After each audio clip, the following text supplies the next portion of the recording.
Good afternoon, everyone. Thank you very much for coming along to our third and final cost recovery webinar for the Guarantee of Origin scheme. We will commence shortly. We'll just give it another 30 seconds or so as we still have a few attendees joining online.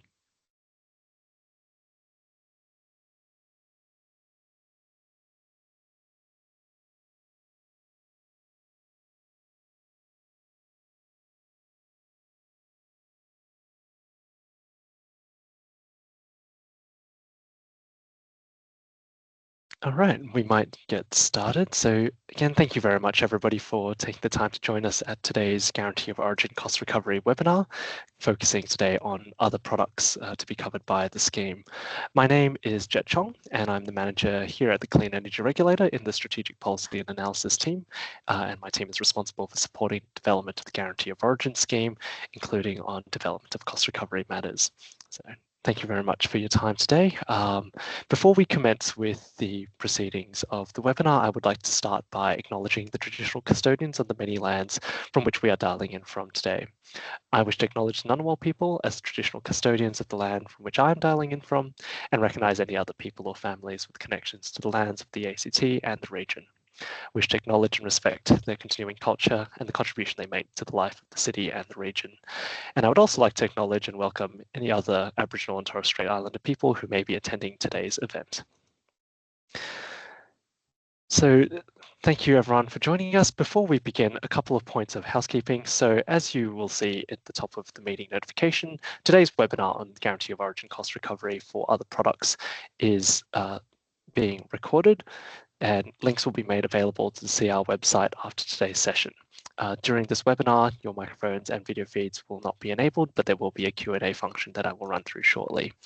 The webinar is scheduled to run for approximately an hour, and there will be plenty of time left at the end of the session for questions and answers in response to the Q&A function. The Q&A function and the way that you can submit questions for discussion in this final part of today's session is through the Teams Q&A button, which is located at the top right-hand corner of your screen. When you click on it, you should be able to see a box on the right side of the screen that will allow you to input text, and that's the mechanism by which you can submit questions. Once questions have been published, you can also see questions that others in this session have submitted, and please do use the upvote function that is available on Teams to bump questions of interest higher up the list, and we will aim to respond to those questions first. We'll do our best to respond to all the questions that you submit today, but depending on the quantity and time, we may or may not be able to answer them all. And in the event that the questions aren't answered, they will be collected and written response will be provided alongside the webinar recording link on the CR website at a later date. We'd also just recommend not asking any questions that might be private or business sensitive in this session, as it is a public forum. If you have any questions of a more sensitive nature that you wish to reach out to the regulator directly, contact email addresses will be made available at the end of today's slide pack. We do also have a number of colleagues with us today from the Department of Climate Change, Energy, the Environment and Water, DECU, and they will be responding or taking lead in response to any questions on policy. That's the housekeeping out of the way. In terms of the coverage of today's webinar, we'll provide an update on the Guarantee of Origin scheme as a whole, with a focus on future product Guarantee of Origin methods. We will then segue into a brief discussion of the highlight of the forthcoming product methodology pipeline that's currently out for public consultation with our colleagues at DECU, and then do a little bit of a deep dive into the proposed cost recovery approach for product Guarantee of Origin and some of the future methods that are anticipated to come into the scheme. Finally, we'll close off with the Q&A section, and as noted, please do submit your questions through the Teams function. Supporting me in presenting today, we will have my colleague Casey Broden from our Product Go team at the CER, and Sandra Williamson, who will be helping to moderate the question and answer section, in addition to our colleagues from the department. I will now hand over to our General Manager at the Clean Energy Regulator, Jane Wardlaw, to provide a couple of opening remarks. So thank you very much, Jane. Great. Thank you very much, Jet. And thank you to everyone for joining us this afternoon for this Guarantee of Origin Cost Recovery webinar. As you're probably all aware, the Guarantee of Origin scheme is expected to commence in the second half of this year. And just to make sure that we're ready for opening on day one, our colleagues at the Department of Climate Change, Energy, the Environment and Water are busily finalising some of those last key legislative instruments that we need to have in place in order to open up. So at the same time, the Clean Energy Regulator is obviously preparing to be ready to administer the scheme. For us, this is a really important scheme. We believe that it's going to become a pillar in Australia's climate policy framework. And it's designed to support higher levels of transparency and integrity for emissions intensity claims, and will support the development of low emissions products and energy markets. So this scheme will commence with the certification of hydrogen and renewable electricity in the first instance. And the department is also developing policy and methods for a range of other products. So this includes things like low emissions fuels, metals, and biomethane. And that's what we're focusing on today's session, is to look at those products that have been identified to be the next to be delivered in the product Guarantee of Origin pipeline. Stakeholder engagement has been a really important part of the scheme's development. So we really appreciate the level of engagement that we've seen so far, both with the department in the policy setting and design process, but also for this consultation. So it's so important that we get your feedback on the cost recovery elements of the scheme. So what is cost recovery? It's all about charging for regulatory services to allow the government to recover its costs. And this will be an important part of the Guarantee of Origin scheme because it will help to support its long-term sustainability and therefore the stability of the scheme. But we know that obviously this means it will have an impact on industry, and that's why we're really keen to engage broadly to make sure that we get those settings right. So today's session is an opportunity to outline the proposed approach for cost recovery for Guarantee of Origin, sort of at the commencement of the scheme, and obviously to answer any questions you might have about the cost recovery process. But it's important to be aware that the Guarantee of Origin scheme will continue to evolve over time, and that includes the cost recovery components of it. So there will be periodic reviews of the cost recovery settings as the scheme matures. So this is just the beginning of our conversation. So I'll leave it with that and hand back over to you, Jet, and I hope you find today's session valuable. Fantastic. Thank you so much, Jane. So we'll start off as flagged with a bit of an overview of where the Guarantee of Origin scheme is up to and an overview of the scheme as a whole before we dive into some of the cost recovery settings that Jane flagged earlier. So just to provide a recap for those who have not seen some of the latest news on Guarantee of Origin. As Jane noted, the GO scheme is planned to commence in the second half of this year. And so for both our colleagues at the Department of Climate Change, Energy, Environment and Water and ourselves at the regulator, we are preparing to finalise, respectively finalise the policy settings for the scheme and to see us preparing to commence implementation. In particular, at the moment, there are a number of items out for consultation in the public domain at the moment.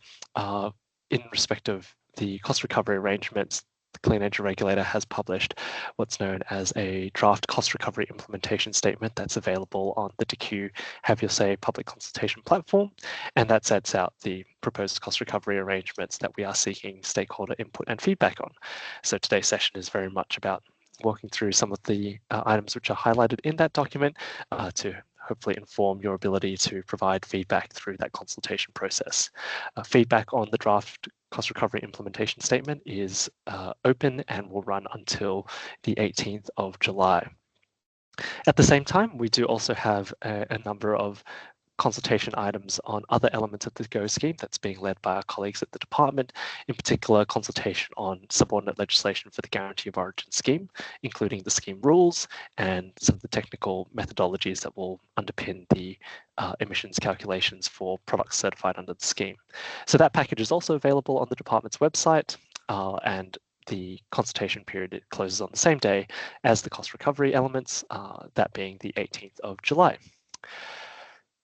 Moving to a brief recap of what the Guarantee of Origin scheme is for those who are less familiar or who maybe haven't engaged with the scheme for some time. The Guarantee of Origin scheme is a voluntary assurance scheme that's being developed by the Australian government with the intent of playing a role in tracking and verifying emissions associated with hydrogen and other products, as well as tracking and verifying, certifying the production of renewable electricity.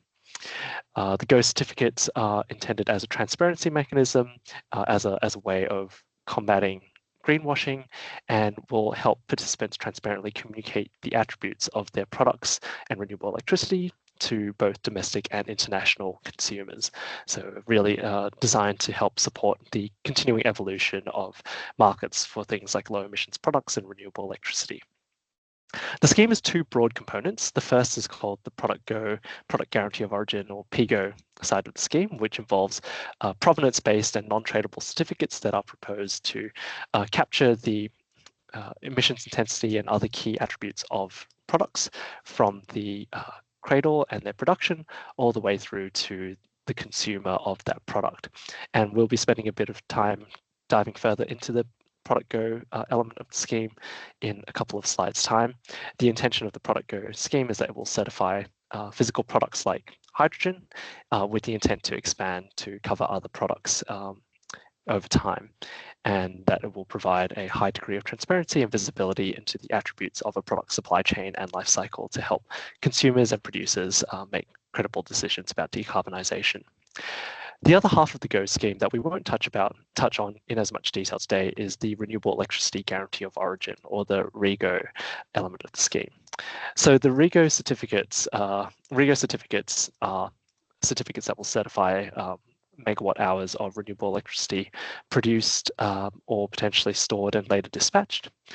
They are tradable and used to support the ability for participants to make claims about production and consumption of renewable electricity, including potentially for as used as an input in the production of low emissions products certified under Product Go.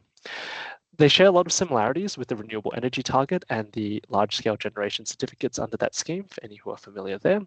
So the renewable energy target creates an existing framework which does certify production of renewable electricity. The REGO scheme intends to build on that and provide an enduring framework beyond the end of 2030, when the renewable energy target is scheduled to sunset, and also build on its current certification by certifying additional sources of renewables, including from below baseline generators that were operating before 1997 and renewable storage. There will also be additional features such as timestamping of certificates to indicate the period in which that renewable electricity was generated. So as noted, we won't spend so much time on Renewable Electricity Guarantee of Origin today. The focus will be on Product Guarantee of Origin. And so in order to take us through a bit of a further dive into the Product Guarantee of Origin scheme operation, I'll hand over to Casey, who is the manager of the Product Go team here at the Clean Energy Regulator. Over to you, Casey. Thank you so much, Jet, and hello everyone. It's lovely to be chatting with you this afternoon. I'm Casey Broughton and I'm the manager of the Product Guarantee of Origin section. So once we go live with the scheme later this year, my section will be administering the scheme, so responsible for assessing applications to register Go profiles and to register certificates, and undertaking assurance and reconciliation checks for the scheme.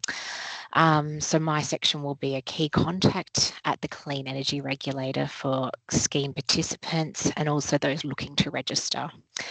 So this cost recovery webinar is really timely to meet with you all and begin our engagement as we get closer to launch. There'll be a slide right at the end of the webinar today with some contact information, including the mailbox for my section. So please take note of that if you've got any questions about how it all works.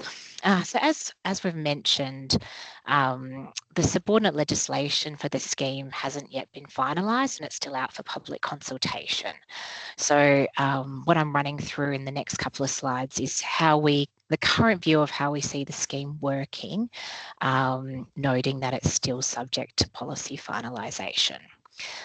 So the slide you see in front of you gives a bit of a visual representation for how participating in the Product Guarantee of Origin scheme will work. So like most of the Clean Energy Regulator's other schemes, you will register first, you'll enrol as a registered person first, and you'll do this through our online services platform. That's the entry point to the scheme and the point where your fitness for lawfully participating in the GO scheme will be assessed. And the term registered person in this instance means either an individual or an entity, like a hydrogen producer or a green aluminium producer. So once registered, we then move on to the next column, that green column, where you'll need to register profiles under the Product Guarantee of Origin. And there's 3 profiles that will need to be set up: production, delivery, and consumption profiles. Again, there'll be forms in our online services platform to enable this to all be set up and submitted for registration. So the main one is really the production profile. And this is where we'll capture all the static facility level data relating to the production of a product. And it will be submitted by a registered person, most likely the facility operator. So the registration form will ask questions about facility location and ownership, the production method, the energy sources, emissions monitoring and reporting methods. The way the Guarantee of Origin scheme is designed is that we're kind of front loading a lot of the reporting. So when we set up this profile, and it will capture all the foundational information that doesn't change frequently in the production process, it'll mean that when it comes to creating certificate batches, that will be quite streamlined and efficient as we move forward in the process, as long as there's no major changes to the production setup. So when my team will be assessing those profile registration applications, we're really looking at 2 things. We're looking to make sure that the registered person is demonstrating that the production process at their facility meets the eligible requirements of the production pathway within the methodology. And we're also trying to make sure that no other emissions other than those required to be reported on in the methodology can be attributed to the production of the product. And because this is really a foundational kind of, sets up the foundation for the emissions accounting under the scheme, there will be a requirement to provide an audit to support the registration. So I'll move through the delivery and consumption profiles a little bit quicker. So the delivery profile needs to capture information about the transport and storage of the product as it moves from its production gate, or where it's being produced, to its delivery gate.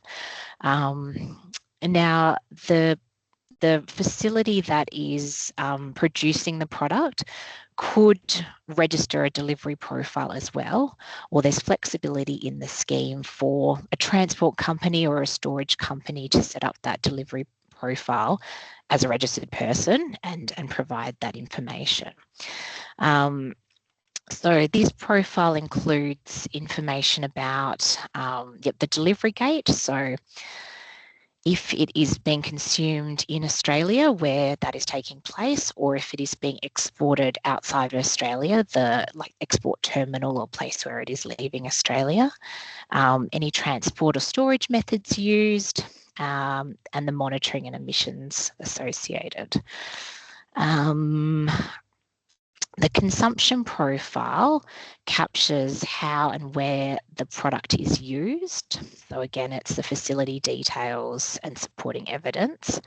And it can cover either single facilities, or if it's going into like a group consumption, like a gas network, there's the ability to capture that as well.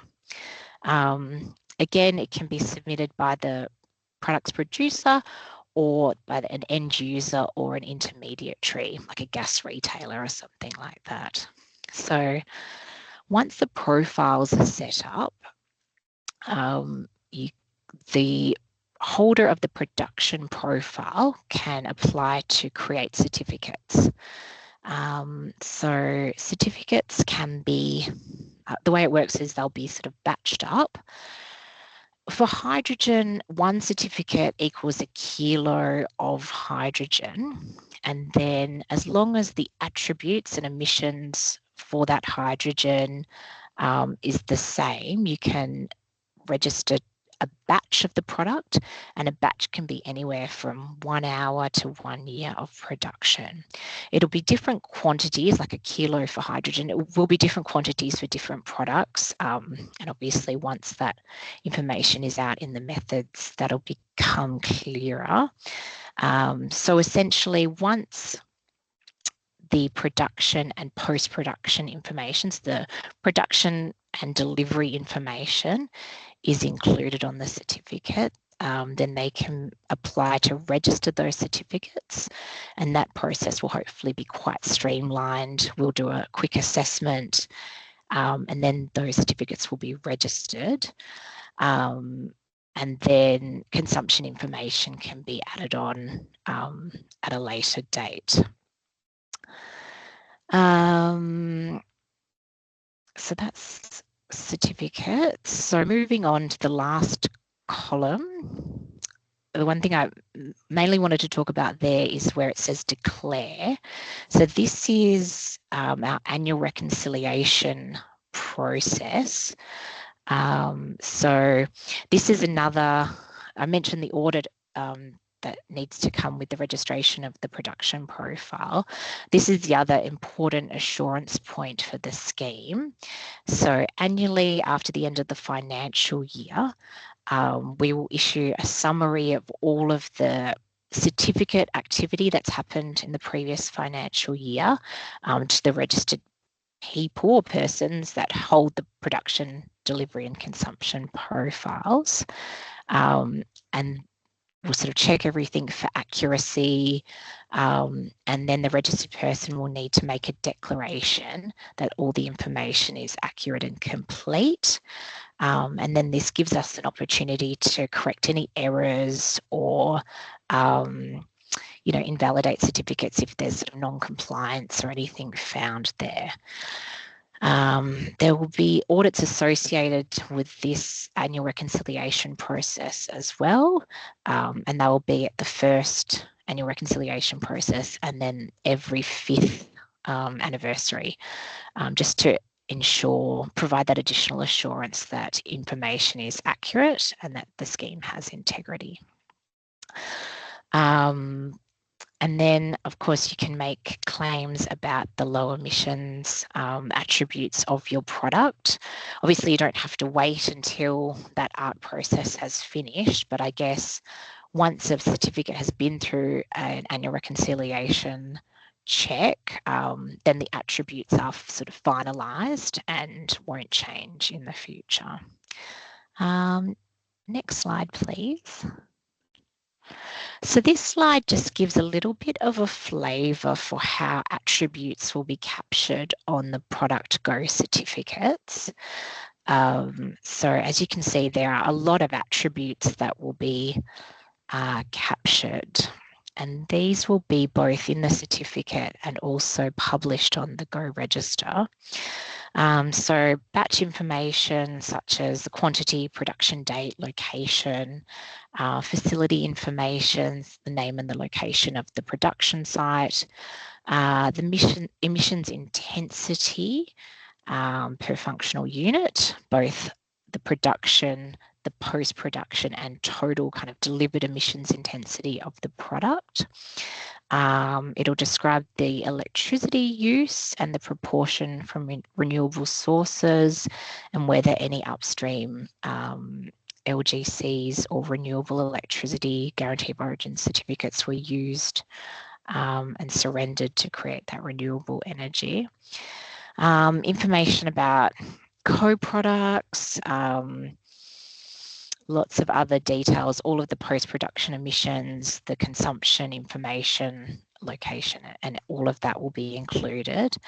And then there will also be product-specific attributes for hydrogen, for example, things like pressure, purity, water sources, the type and quantity used will also be captured on the certificates.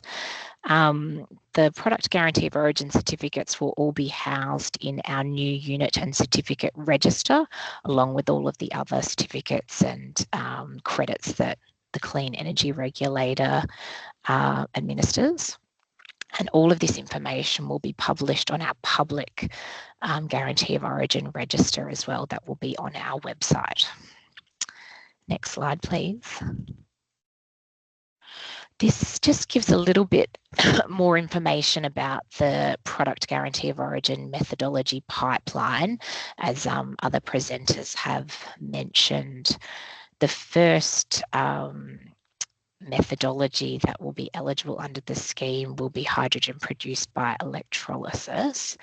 And then our colleagues at the Department of Climate Change have stated that in the first year of the scheme, they'll be looking to develop another number of other methodologies, including other ways to produce hydrogen, such as steam methane reforming and liquefaction, which is a hydrogen carrier. Then green iron ore, sustainable aviation fuel, green aluminium, biomethane, and renewable diesel are all prioritised for method creation. I think that's almost it from me. So it's lovely to chat to you all today. There'll be more information as we get closer to launch on our website about how to register and apply for the scheme. But I'll now hand back to Jet to talk more about the cost recovery elements of the scheme. Thank you. Lovely. Thank you so much, Casey, for taking us through a bit of a deeper dive on the proposed Product Go scheme operation at a very high level, but obviously a lot of complexity there. And as Casey notes, yeah, certainly more to come on that space as we get closer to scheme launch. We'd now like to spend the second part of this webinar focusing on specifically the cost recovery design for the Product Guarantee of Origin scheme, or what's been proposed, what's currently out for consultation, and hopefully helping to explain a little bit about what the proposed approaches are, so that it will help those who are seeking to provide submissions a little bit more information about the context in which they are responding to. So to begin with, a brief overview of the Product Guarantee of Origin cost recovery approach. And before we start with that, I'll just touch briefly, reiterating on what cost recovery actually involves.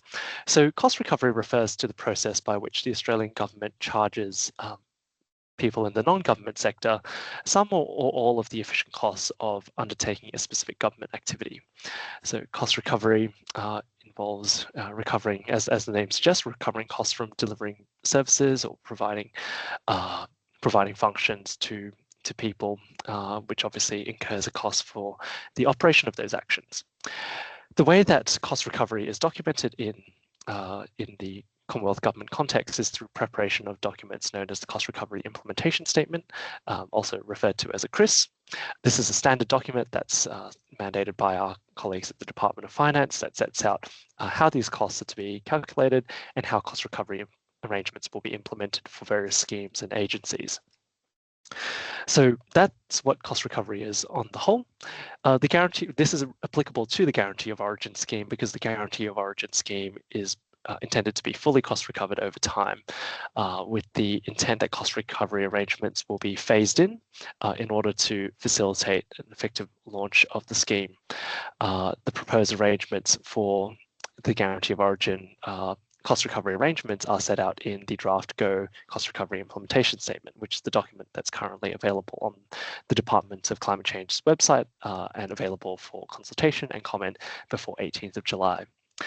So in this slide and the next slide, I'll be taking you through a bit of a summary of some of the key elements of that document, and certainly very happy to facilitate any questions on cost recovery in today's session.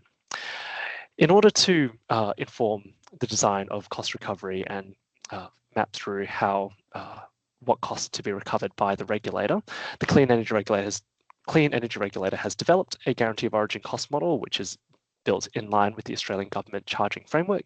The model is intended to capture the costs for administering the scheme, and again, the outputs of the modelling are captured in the draft CRIS.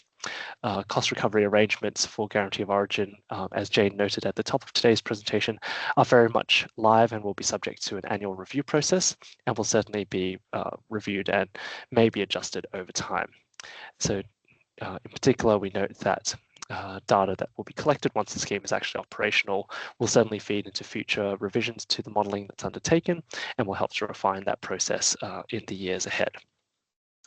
So stepping into a little more detail on what's been proposed specifically for some of the other methods in the product guarantee of origin space, I'll touch briefly on the cost modelling associated with scheme, and then we'll touch on pricing, and I will then summarize a number of the outputs of the cost recovery implementation statement.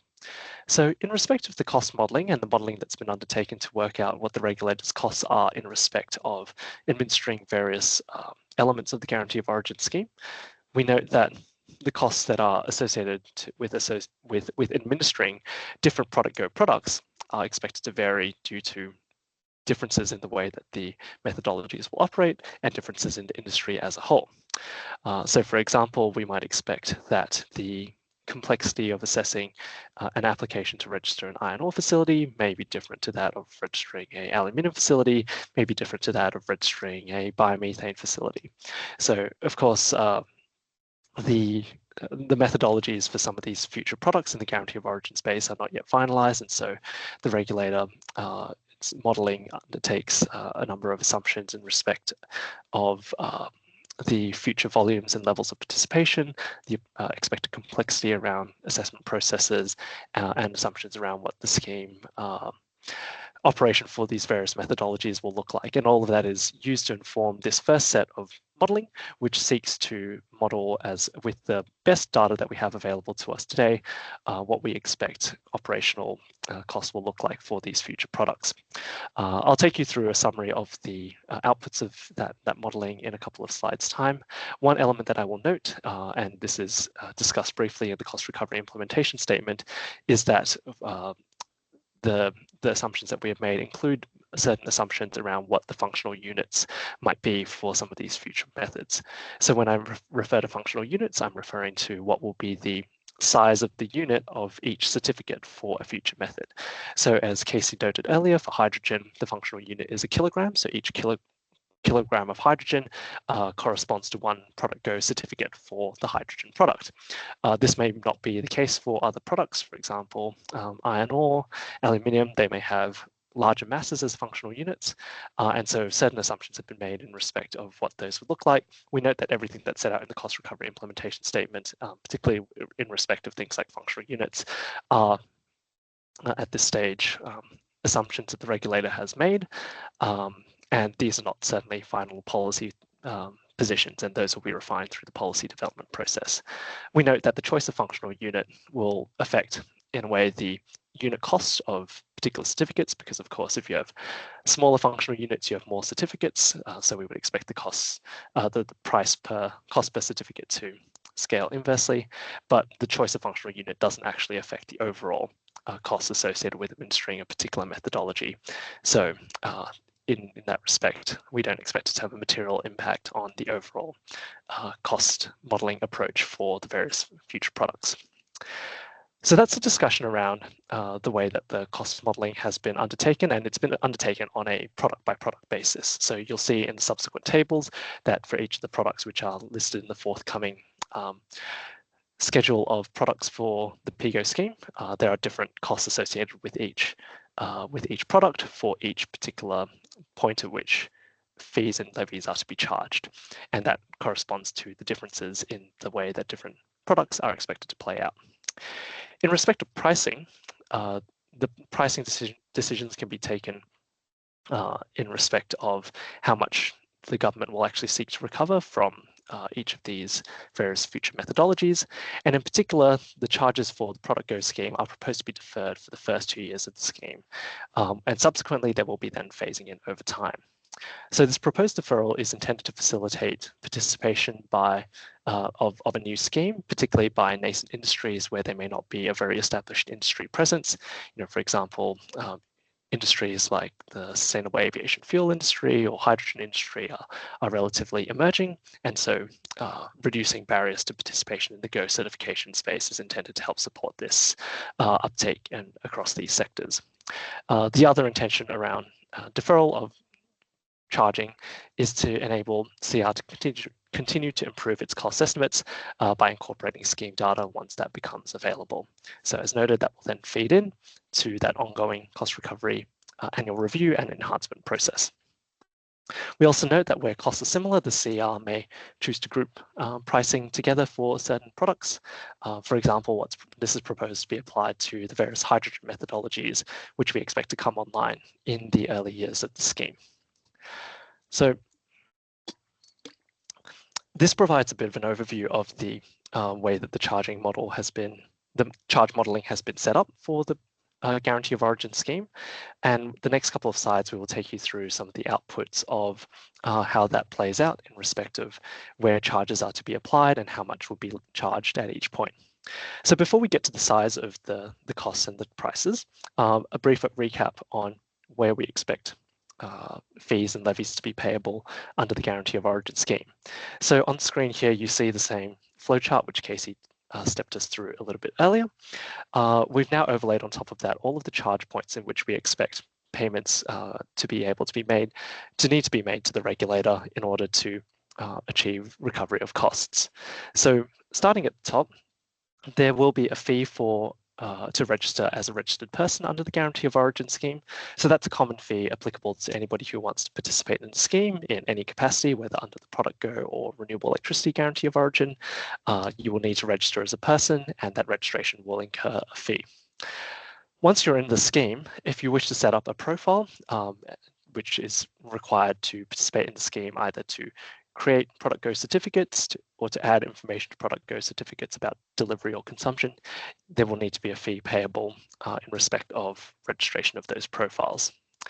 Once profiles have been created and a profile is starting to generate Product Go certificates to reflect the production of physical product, there is also then proposed a fee for the registration of those certificates. So when a Product Go certificate is created and is then submitted to the regulator for validation, that process will incur a fee. And that's a similar charge point to the way that cost recovery is currently implemented under some of the other CER schemes, such as the Renewable Energy Target. The fourth charge point is that the Product Go certificate upon consumption will also have a fee in respect of capturing the validation effort required to trace that certificate through the supply chain through to the end consumer. The last charge point that's of note is what's labeled number 5 on this diagram. This is an annual levy that's proposed to recover the broad-based costs of scheme administration, and this levy will effectively be an annual charge that would be applied to on a per profile basis across the scheme, and this is intended to recover broad-based costs such as things like compliance, provision of education materials, maintenance of IT systems, and other elements that the CER incurs costs but are not directly attributable to a particular action by a particular actor. So this provides the recap of where fees and levies are proposed to be charged for the Product Go side of the scheme. We might now move on to discussing the outputs of the cost modelling. So as you'll recall from my previous discussion, the modelling was undertaken that seeks to estimate the level of costs associated with administering various future methodologies under the Product Go scheme. This table here sets out the outputs of that modelling. And so what you will note is that there is a bit of variance between the different products. So the registration of persons charge point is uniform because that's consistent no matter what type of product you're seeking to register or which part of the scheme you're in. But each of the other elements of this, of the methodologies from registration of the various profiles through to registration of certificates, do incur slightly different modeled outcomes on the basis of assumed differences in the way that the methods will operate, and also other elements like the functional unit. So this is the outputs of the cost modelling, and this is available in the tables presented in section 3.2 of the draft CRIS. This isn't, to be clear, the amount that will be proposed to be charged for scheme participants at the start of the scheme because of the application of that phase-in deferral of charges and also the application of waivers over time. So the next slide shows the proposed phasing structure for Product Go cost recovery. And this is also taken from the draft cost recovery implementation statement. But in order to explain this diagram through in a little more detail, across the columns moving across indicate different product methodologies which are made in different years. So for example, product A refers to any of the methodologies that become available in the next financial year, or this current financial year, 25-26. Product V will apply to products that commence, for which legislation is made in the year 26-27, and so on and so forth for products C, D, E, etc. Now, as you can see, the percentages here refer to the level of discount or waiver that's proposed to apply to cost recovery for these methodologies in a relevant year. And so you can see there for the first 2 years of the scheme, it's proposed that cost recovery is deferred entirely, and so 100% discount applies. What's proposed is that from financial year 2027-28 and onwards, costs will start to be charged to scheme participants at a highly discounted rate. So you can see 90% in the first year, and that percentage will then, this percentage discount will drop over time, eventually reaching no cost recovery, no waivers for cost recovery. So full cost recovery to be applied from the year 2031-32 onwards. And you can sort of see that for methods that are made and legislated later on, closer to that 2030, 31, 32 date, they all are proposed to commence with a fairly significant discount, but that discount will fall away more rapidly until the full cost recovery across the scheme is applied. So where does that leave us in respect of expected cost recovery outputs for the first year of the scheme? It's fairly straightforward. So noting that a 2-year deferral on charges are proposed, the initial cost recovery arrangements proposed for the scheme are that there will be no cost recovery across any of the Product Go methodologies that are made for this financial year 25-26. So we do note that this discount doesn't apply to the registration of person fee because that's a common fee applied across the board. So there will be a charge there at $490. But in respect of registration of profiles, registration of certificates, or adding consumption information certificates, or the annual levy, all of that is proposed to be nil for the first financial year of the scheme. And that deferral will persist for 2 years, and then, as noted in line with that table, the proposals for costs to start to be recovered from that point forward. We'll now touch briefly on next steps before we circle through to a number of the questions which I can see are coming through. So just restating again that the public consultation on the Go cost recovery arrangements, so everything I've talked through today is set out in the cost recovery implementation statement, and that is closing on 18th of July, and CR very much welcomes all feedback from stakeholders on that front. Once the stakeholder feedback has been considered and any relevant elements have been incorporated into revised versions of the cost recovery implementation statement, that will then be endorsed or signed off by the Minister and will, once approved, be incorporated into the final legislation for the Guarantee of Origin scheme. The final version of the Guarantee of Origin cost recovery implementation statement, which will set out the full details on cost recovery for the scheme, will be published on the CER website prior to the commencement of the scheme. So that takes us to the end of the presentation aspect of the webinar today. We'll now move to responding to a number of the questions. And so I'll invite Sandra and the team to pass questions through for response. Thank you very much. Thank you, Jet, and thank you for all the questions that are coming into the chat. If there's a question there that you would like prioritised, please just hit the upvote so that we know that's of interest to a few of you. We'll just kick off with a question which I will throw to our colleagues at the department. It's, could you provide more detail on how time stamping of PGOs and REGOs will work? Time period being an hour, a day, a month, or a year.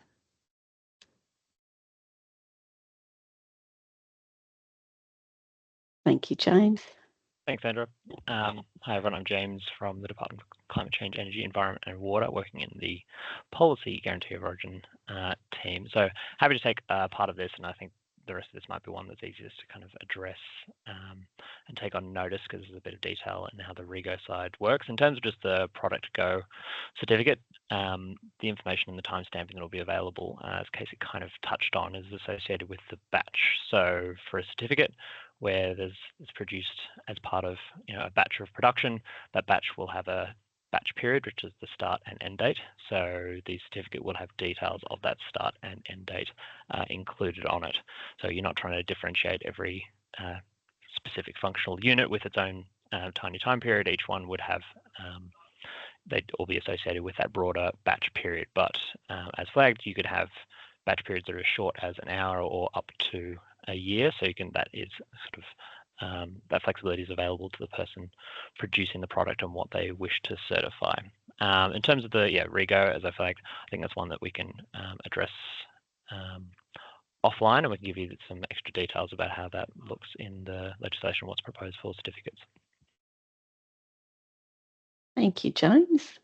Actually, if you, it may be you or it may be another member of your team, but the second question there is it proposed that profiles will be linked for low carbon liquid fuels?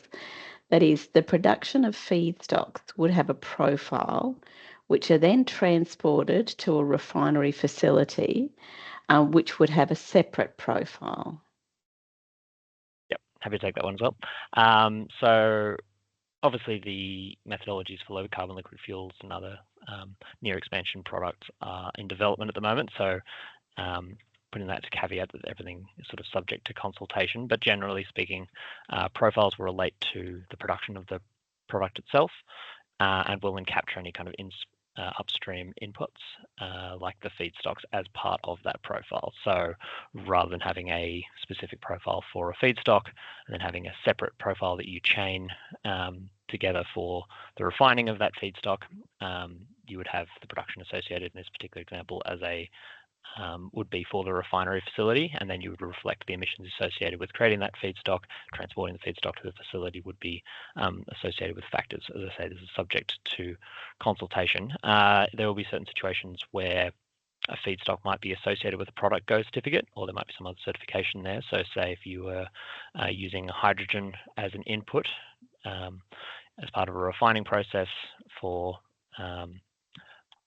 like a hydroprocessed fatty acids or something like that where hydrogen is used, recognition of a certificate would be then potentially what happens there for a Product Go certificate might have been made for that hydrogen, and you could reflect that, but again, that wouldn't change that the profile itself would be associated with the facility and the refining facility, as opposed to having multiple production profiles being chained together.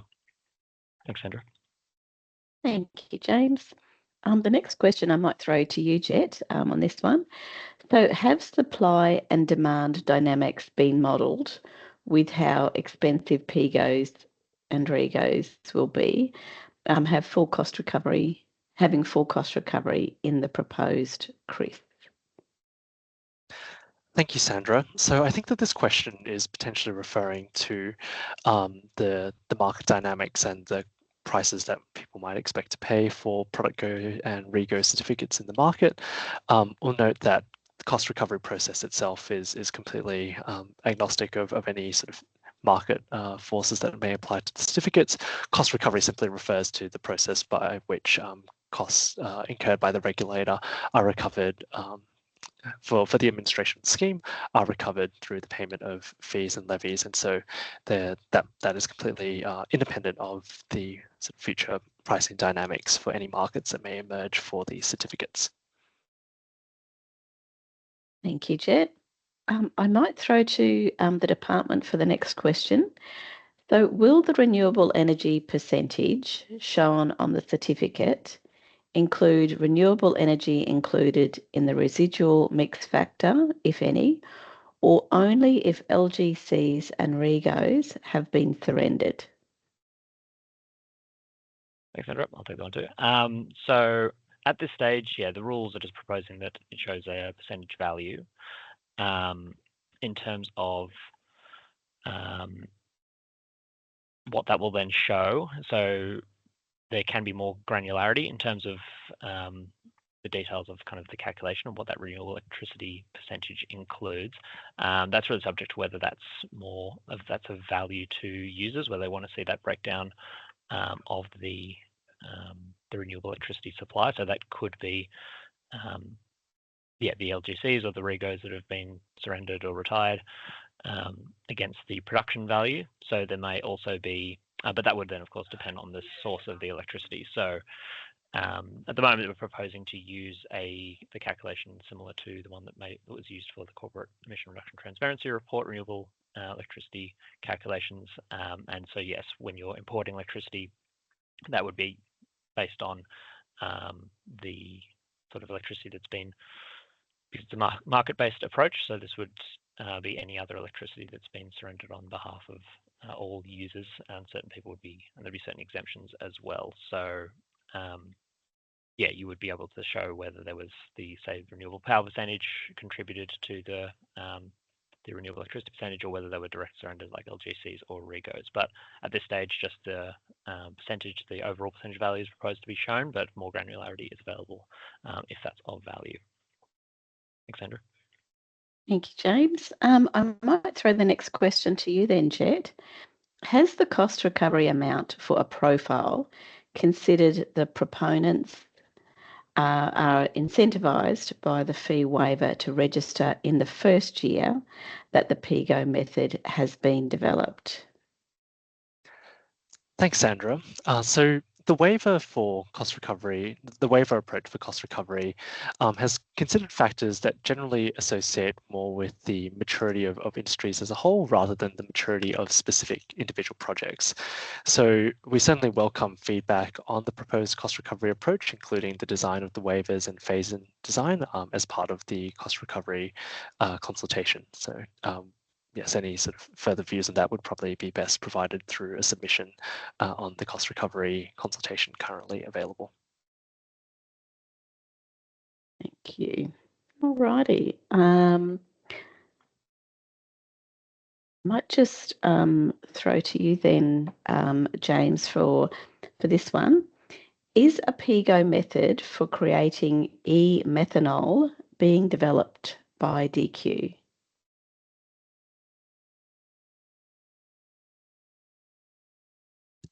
Hi, Sandra. Thanks for that question. I'm happy to take that one. It's Nina Verdon. I'm currently acting director in the GO methodologies team in the Department of Climate Change.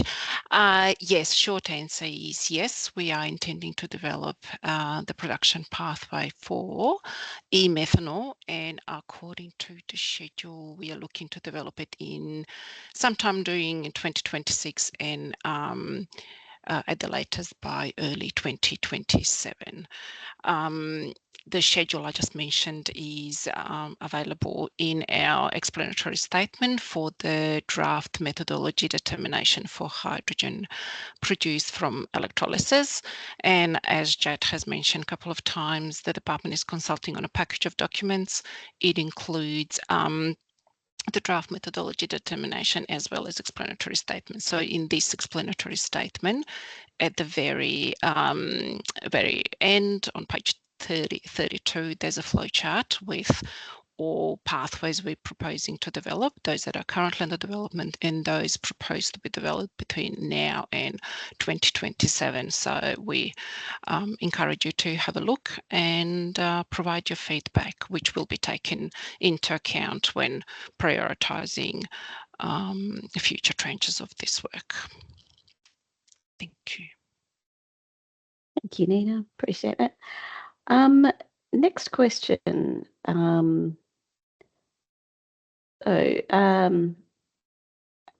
Has the,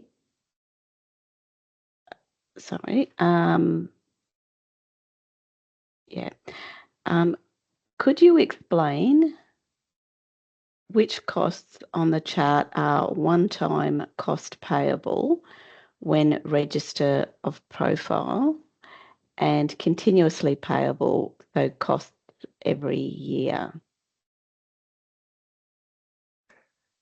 Great. Thank you, Cassandra. I think I can take that question. And so maybe if we could move the slide pack back to slide 14. I think there was a question about which payments are one-off versus periodic.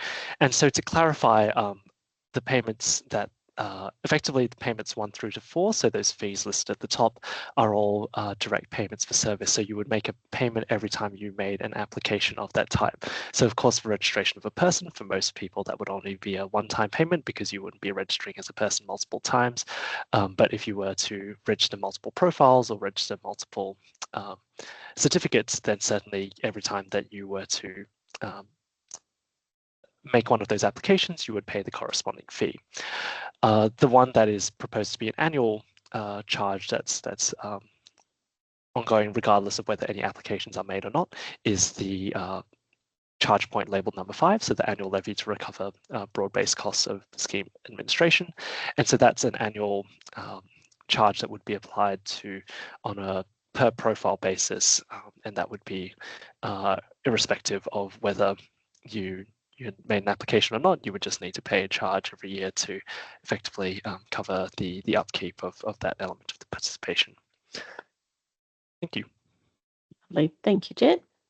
Another cost recovery question for yourself then, Jet. Has the cost recovery amount for a profile considered the proponents are incentivised by the fee waiver to register in the first year that the PGO method has been developed? Sorry, Sandra, I think that one might have been a duplicate. I think we had that one earlier. Thank you. I thought so. Good, thanks for that. Alrighty, so the next one then, and it just might be helpful if we get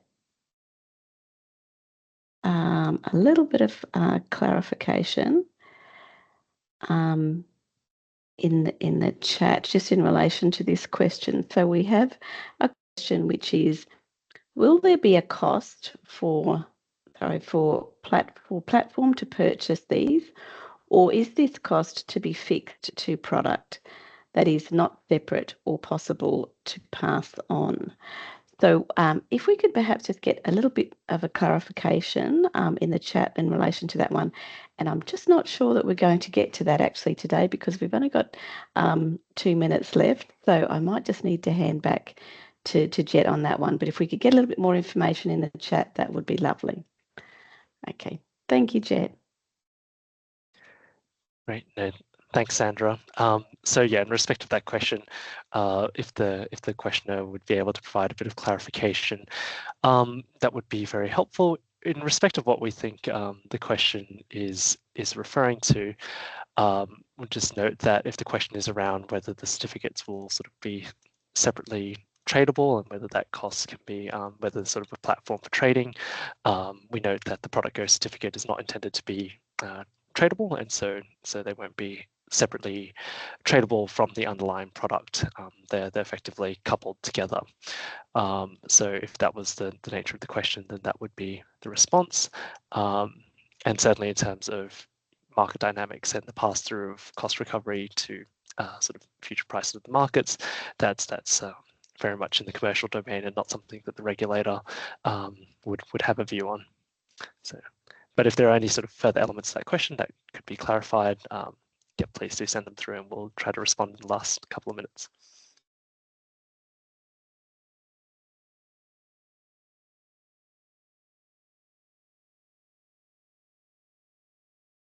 All right, thank you, Jet. I think we have, I think we may have hit time, but